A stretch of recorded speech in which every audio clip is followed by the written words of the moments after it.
Israel e Hamas confirmam que o acordo entre os dois vai passar a valer a partir de amanhã, sexta-feira, mas isso não significa o fim da guerra. Inclusive, Israel faz uma medida polêmica, garante que não vai parar a guerra contra o Hamas até a sua destruição e pode acabar até mesmo atuando ou interferindo na soberania de outras nações, como, por exemplo, o Catar por meio do Mossad, o seu serviço de inteligência. Notícias importantes também acerca da eleição de Geert Wilders, que está sendo chamado de o Trump holandês, que coloca alguns pontos super importantes, como a ascensão de uma direita mais populista, não só na Europa, mas também no mundo, e alguns pontos de interrogação acerca do futuro, até mesmo da própria União Europeia, com o movimento mais nacionalista e anti-imigrante crescendo, e até um referendo sendo convocado para a saída do país do bloco europeu. Vamos falar um pouquinho também, pessoal, sobre uma possível volta atrás do Milei, já que ele alega que vai sim convidar o Lula para a sua posse e, ao mesmo tempo, agradece a carta que a China fez, agradecendo, né, ou pelo menos tentando estabelecer relações com Javier Milei. Ao mesmo tempo, Rishi Sunak, do Reino Unido, manda um certo recadinho ali, hein? As Malvinas são caso encerrado. Para finalizar, pessoal, falar um pouquinho também sobre declarações do Putin que garante que ele quer, sim, o fim da guerra, e o Celso Amorim, que é o nosso assessor especial das relações exteriores, fez uma viagem urgente à Venezuela para impedir que uma guerra comece na América do Sul. Se vocês querem entender um pouco mais sobre esses assuntos, e muito mais também sobre geografia, geopolítica, atualidades, política, polêmicas, enfim, tudo para você se manter sempre bem atualizado, já se inscreve no canal, deixa seu like, compartilha esse vídeo, que eu, professor Ricardo, conto muito com a sua ajuda. Belezinha?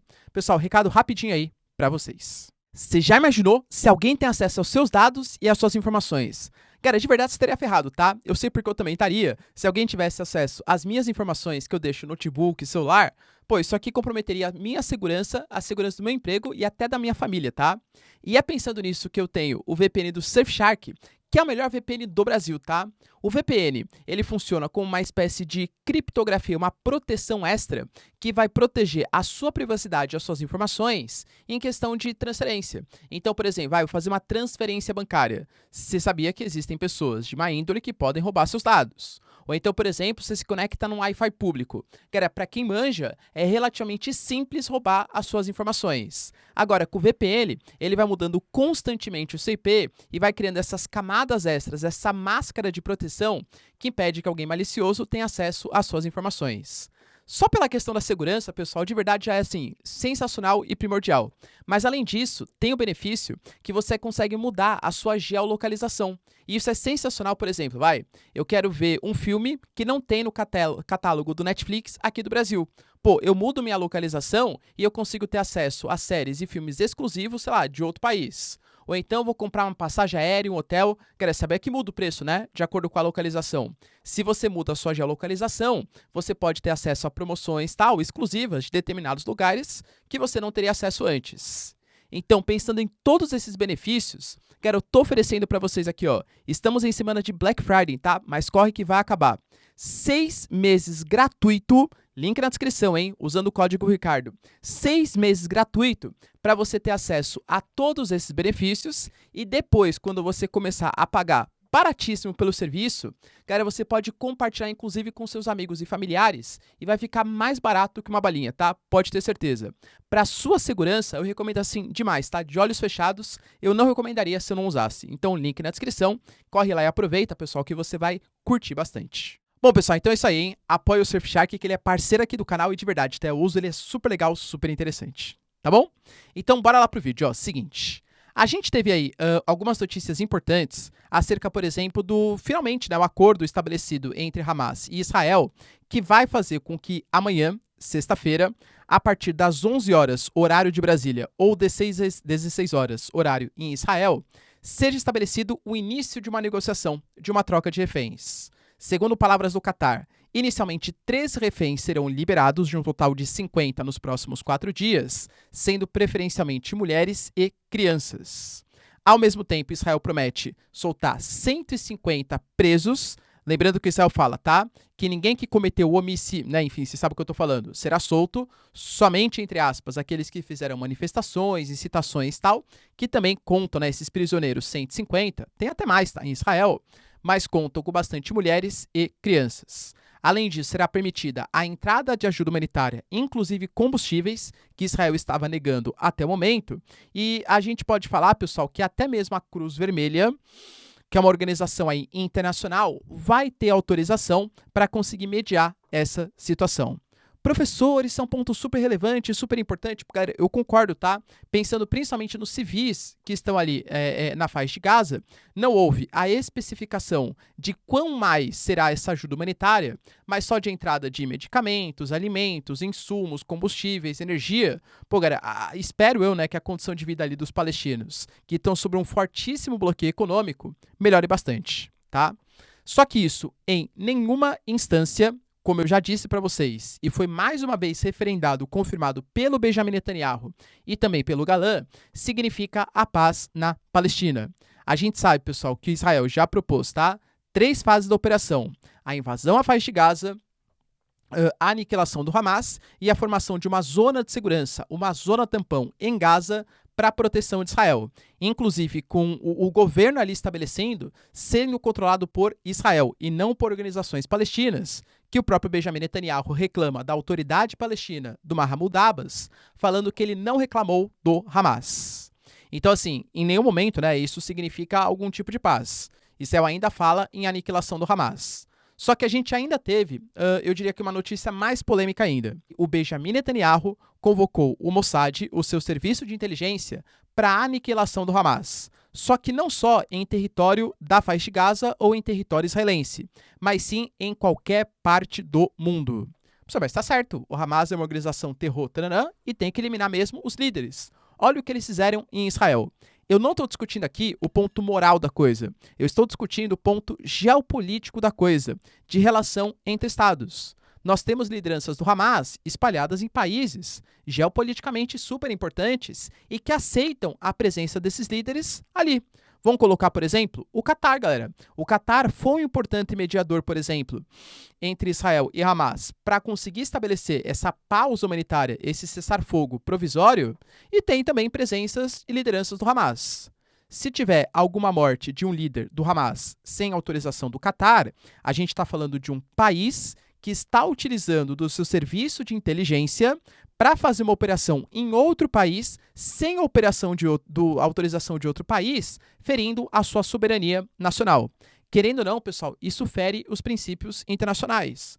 Poxa, não teve reclamação, por exemplo, que a Rússia fez coisas semelhantes, por exemplo, no Reino Unido, que houve envenenamento de agentes e tal? Cara, a situação é muito parecida, né?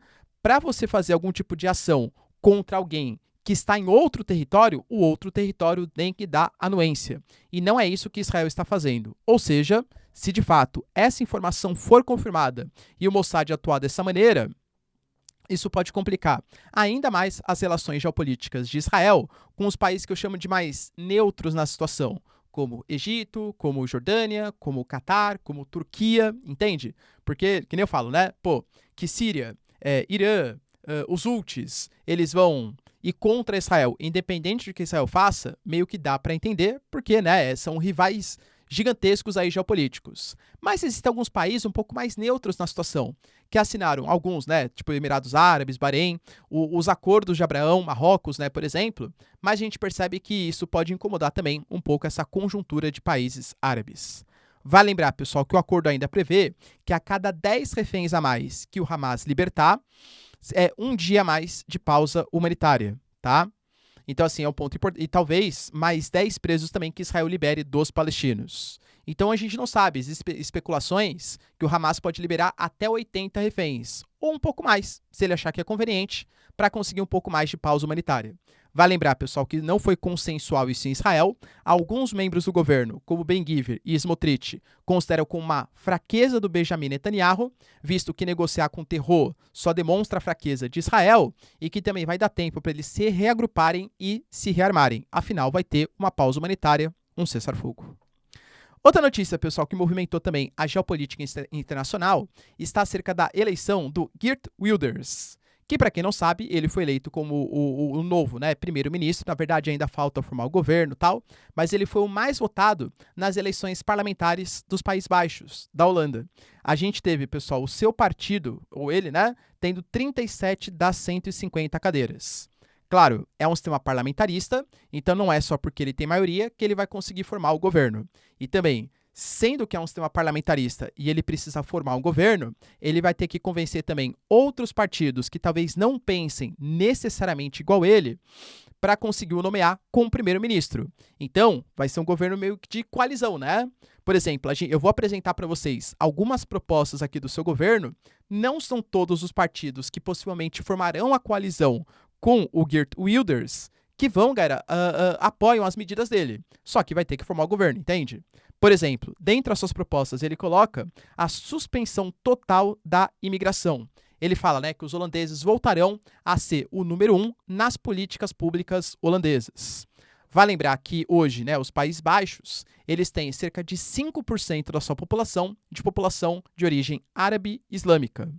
Vale lembrar, pessoal, que ele, inclusive, considera como a sua principal referência política o Viktor Orbán, que é a grande liderança da Hungria, que já adotou medidas polêmicas, inclusive falando, tá, de húngaros como uma raça superior. O senhor já ouviu esses papos aí, né, de Então, é verdade, tá, o Viktor Orbán falou coisas muito parecidas. Tem uma política, pessoal, muito restritiva à imigração, combate nessa agenda woke, ou seja, agenda aí mais progressista e tal, e aparentemente o Trump holandês vai mais ou menos nessa prerrogativa. Ele, por exemplo, também falou de reduzir os pagamentos que são feitos à União Europeia. A gente sabe que a União Europeia ela é um bloco que é muito mais que um bloco econômico. Tem o Parlamento Europeu, tem o Banco Europeu, pessoal, tem a Comissão Europeia, existem muitas instituições, muitas burocracias que são custosas. E quem sustenta isso são os Estados nacionais. Eu gosto sempre de falar uma frase, né, sobre o Brexit, que o Nigel Farage, que é talvez uma das grandes lideranças do Brexit, falou assim, gente, entendam, não é que a gente odeia a Europa.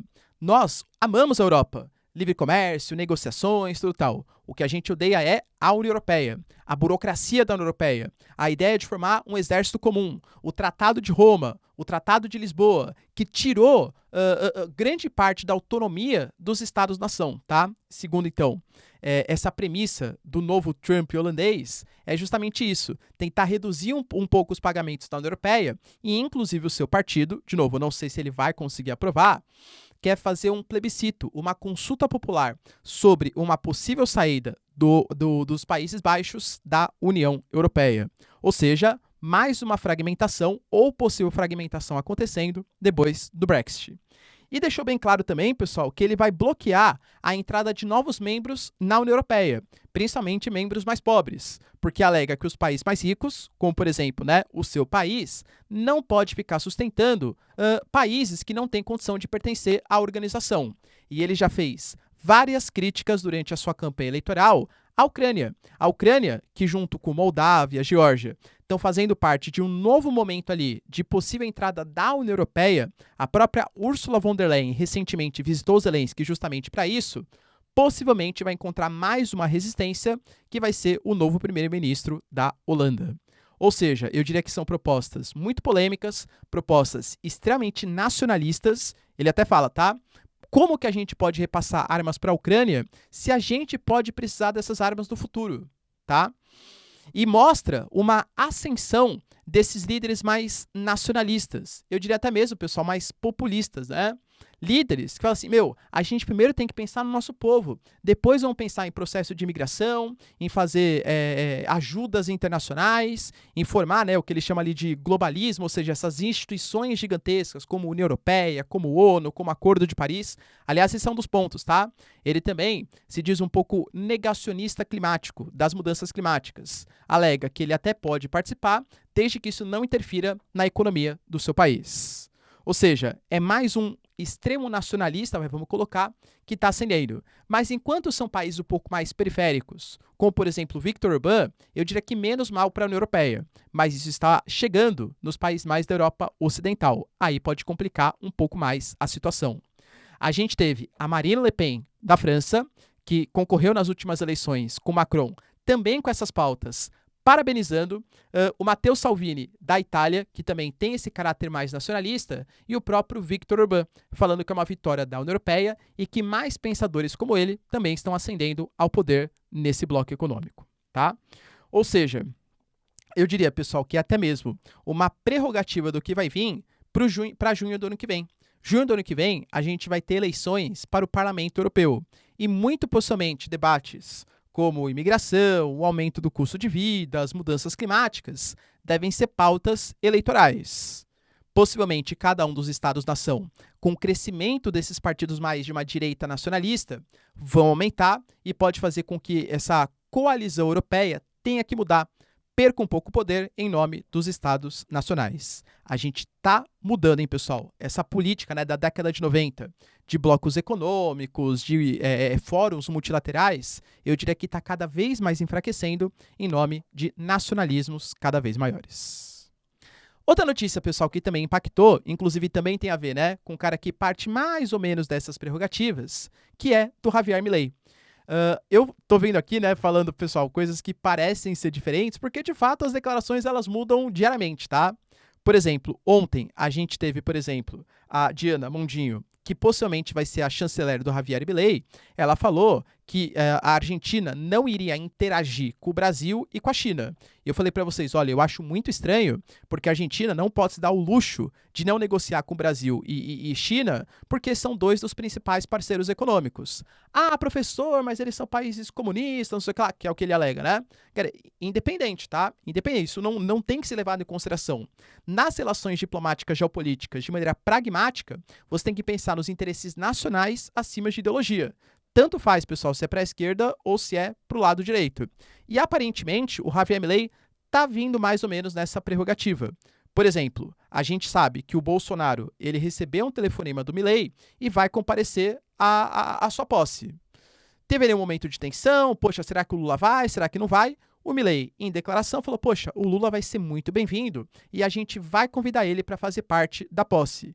Inclusive, a própria Diana Mondinho, que falou que não iria interagir com o Brasil, falou que Brasil e Argentina sempre estiveram juntos e sempre trabalharão juntos. Ou seja, mudou meio, né, que o seu discurso. A grande questão é que, mesmo assim, eu não sei, tá? Não houve declarações oficiais se o Lula vai, de fato, participar da posse ou não. O Xi Jinping, na verdade, né, a China como um todo, mandou uma carta parabenizando o Javier Milei. E o Milei, galera, vendo essa carta, falou que ficou muito feliz em receber isso e que vai também, desejar ótimas sortes aí ao povo chinês e tal. Enfim, fez o meio campo, fez a política que é o certo, né, pessoal? Que é o certo, tá? Romper relações, romper pontes, ainda mais em um momento de crise econômica, penso eu que não seria a melhor política para o Milei. Então, faz suas políticas liberais, ele foi eleito para isso, mas ao mesmo tempo não rompa pontes que podem ser boas para a Argentina, né? Ele, inclusive, galera, deixou bem claro que os próximos 2 anos do seu governo serão anos muito difíceis, anos de remédios amargos, possivelmente de aumento da taxa de juros, de corte de gastos públicos, uma medida de austeridade para tentar controlar a inflação, e aí só depois de 2 anos, de 18 a 24 meses, é que a Argentina vai voltar a crescer de novo. Ele até fala que para a Argentina voltar a ser uma grande potência geopolítica, só nos próximos 35 anos. E ele já deixou bem claro, hein? Prefeitos e governadores, eu sei que vocês têm uma série de obras públicas que estão aí para ser feitas para os seus redutos eleitorais. Esteja bem claro, tá? A Argentina não tem dinheiro e essas obras não serão feitas, a não ser que vocês, prefeitos e governadores, façam parcerias público-privadas. Por isso, houve uma espécie de corrida dos governadores para conversar com Alberto Fernandes, para tentar arrancar talvez o último suspiro ali, né? O último recurso público para ser utilizado nessas obras, porque durante o governo de Javier Milei, muito possivelmente isso não vai acontecer. Rishi Sunak, que é o primeiro-ministro do Reino Unido, também fez uma declaração ao Milei. Parabenizou ele pela sua vitória, mas a gente sabe que existe um grande aí, conflito entre a Argentina e a Inglaterra, que é o conflito acerca das Malvinas, ou das Ilhas Falklands, segundo os ingleses. Houve até guerra na década de 80 entre as duas nações. O Rishi Sunak falou que não viu declarações maiores do Milei sobre esse tema nas últimas semanas, mas que ele deixa bem claro, hein? Guerra das Malvinas, a Guerra das Falklands, é uma questão decidida, ponto final. Dando a entender que ele não vai aceitar nenhum tipo de negociação com o Javier Milei. Lembrando que o Milei falou que ele vai querer sim retomar as Ilhas Malvinas ou as Falklands, segundo os ingleses.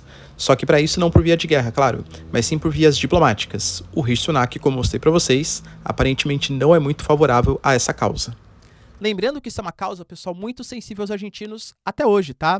Poxa, se a gente começar a misturar geopolítica com futebol, o Maradona, ele foi um cara muito reverenciado pelos argentinos, não só pela bola que ele jogava, mas também por ter feito 2 gols numa fase eliminatória contra os ingleses, 4 anos depois da derrota da Argentina para a Inglaterra na Guerra das Malvinas. Inclusive um dos golaços mais antológicos da história da Copa, e o outro, La Mano de Dios lá, né? Que ele fez o gol de mão, entende? Então tanto que, por exemplo, o Milei, ele agradeceu bastante, elogiou bastante a Margaret Thatcher. Não por conta da Guerra das Malvinas, mas porque ela é uma mulher também mais à direita, medidas de austeridade, combate à esquerda, que são propostas do Milei. O Sérgio Massa tentou fazer isso. O quê? O Milei está elogiando a Margaret Thatcher, a moça que dominou, que ganhou a guerra contra a Argentina pelas Malvinas. Ele tentou jogar essa, né? Tentar colar a imagem ali que o Milei seria um traidor da pátria. Então ainda é uma causa muito sensível. Não acho que o Milei vai tocar muito nesse assunto. Ontem, pessoal, em reunião do G20, a gente teve o Putin também participando, né? E ele anunciou que ele queria o fim da guerra no Hamas e Israel, alegando que isso prejudica muito os dois povos e que tem que acabar essa tragédia de guerras. Eu acho que até ele meio que... Calma aí, mas a Rússia tá falando acabar de tragédia de guerras? Não foi ela que invadiu a Ucrânia, tudo tal? Então, né? Aí ele até fez uma espécie de retificação. E entendam que eu acho que a tragédia de guerra entre Rússia e Ucrânia também deve acabar. Mas, infelizmente, a Rússia sempre quis negociar, mas os ucranianos, financiados ou influenciados pelos Estados Unidos, nunca quiseram estabelecer maiores negociações. Isso é verdade, então? A Ucrânia não quer negociar com a Rússia? Então, é verdade, mas a gente pode colocar também, tentar dar algumas explicações. Por quê, professor? Porque a Rússia, ela alega que ela quer partir de negociações, só que ela coloca também alguns pré-requisitos. A desmilitarização da Ucrânia, a não entrada da Ucrânia em nenhuma organização ocidental militar, leia-se OTAN. E claro que os territórios que foram dominados pela Rússia, Donetsk, Lugansk, Zaporizhia, Kherson e a Crimeia lá em 2014, sejam territórios da Rússia. Se isso for previsto, a gente parte para um processo de negociação, entende? E isso é uma corrente que vem crescendo no mundo. E, cara, de novo, tá? Ainda mais com a ascensão dos nacionalistas que eu falei para vocês aqui no vídeo. O Trump, por exemplo, que é o favorito nas eleições dos Estados Unidos, já anunciou que ele tem um plano de paz que em 48 horas ele acaba com a guerra. O Zelensky foi lá e falou, qual que é o plano de paz do Trump? Porque se ele estiver cogitando que eu tenha que ceder meus territórios, que a gente tenha que aceitar que a Rússia invadiu a Ucrânia e beleza, a gente não vai aceitar isso. Inclusive, ele se propôs a negociar com o Trump para saber qual que é esse mirabolante plano de paz que o Trump tem para a guerra entre Rússia e Ucrânia. Claro, preocupado com uma eventual vitória dos republicanos, que vai significar um enfraquecimento do repasse de verbas para o Zelensky. Repito aqui para vocês, a situação da Ucrânia está bastante complicada nesse momento. E para finalizar, pessoal, a gente já falou aqui algumas vezes que existe um conflito que possivelmente vai começar, talvez se não militar, pelo menos geopolítico, envolvendo Venezuela e Guiana, por uma região que corresponde a cerca de 75% do território da Guiana, que é o território de Essequibo. A Venezuela não reconhece, pelo menos hoje, tá, esse território como pertencendo às Guianas, e é fato que a Guiana aceitou, num passado recente, a instalação de empresas americanas para explorarem petróleo na região, além do ouro que ali existe. A Venezuela falou que isso é um absurdo, porque essas terras podem ser venezuelanas. Não houve um juízo final sobre a quem de fato pertence essas terras. Só que, claro, né, como são empresas americanas e os Estados Unidos é um grande rival da Venezuela, piorou ainda mais a situação. A Guiana pediu, inclusive, ajuda militar aos Estados Unidos, e os Estados Unidos também possivelmente não deixaria barato, já que as empresas que fazem exploração de petróleo, a exemplo da ExxonMobil, são empresas americanas. Então existe inclusive um risco de interferência militar dos Estados Unidos na região das Guianas. Maduro convocou um plebiscito para o dia 3 de dezembro, e assim, eu diria, pessoal, que o que ele vem tentando colocar é que não é uma coisa do sistema bolivariano, é uma coisa dos venezuelanos. Ele é época pré-eleitoral também, tá? Ano que vem teremos eleições na Venezuela. Ele quer acabar com essa dicotomia entre direita, esquerda, bolivarianismo e não bolivarianismo, utilizando uma guerra. Nossa, professor, que inovador isso, né? Quase todos, né? Os líderes fazem isso. Então ele está utilizando a questão de Essequibo para valorizar, retomar o nacionalismo venezuelano contra o inimigo que é os Estados Unidos, as empresas americanas, a Guiana, que tomou um baita território, segundo os venezuelanos, do território da Venezuela. Só que a campanha eleitoral, ela vem ficando radical, pessoal, ela vem ficando assim forte, inclusive instigando a população a se manifestar contra a Guiana e até pedir uma intervenção militar no território. O presidente da Guiana chamou o Brasil e convocou o Brasil. Vocês são amigos ali do Nicolás Maduro. Tenta dar um jeito aí para ver se o cara abaixa um pouco a bola. Depois de ver todas as propostas, como está sendo feita a campanha para a votação do dia 3 de dezembro, o Brasil mandou, em caráter de emergência, Celso Amorim, o nosso assessor especial das relações exteriores. Vai conversar com Maduro para tentar apaziguar um pouco os ânimos, porque uma guerra pode estar prestes a começar na fronteira entre Venezuela e Guiana. Situação tensa, pessoal, aproveitando entre várias guerras do mundo, né? Talvez a Venezuela ache que vai perder um pouco o foco e queira crescer para cima das Guianas, até para retomar também um pouco do seu nacionalismo. Beleza, pessoal? Deu para entender os principais acontecimentos? Se vocês curtiram o vídeo, então, já deixa seu like, se inscreve no canal. Tamo junto, beijos, abraços e tchau, tchau.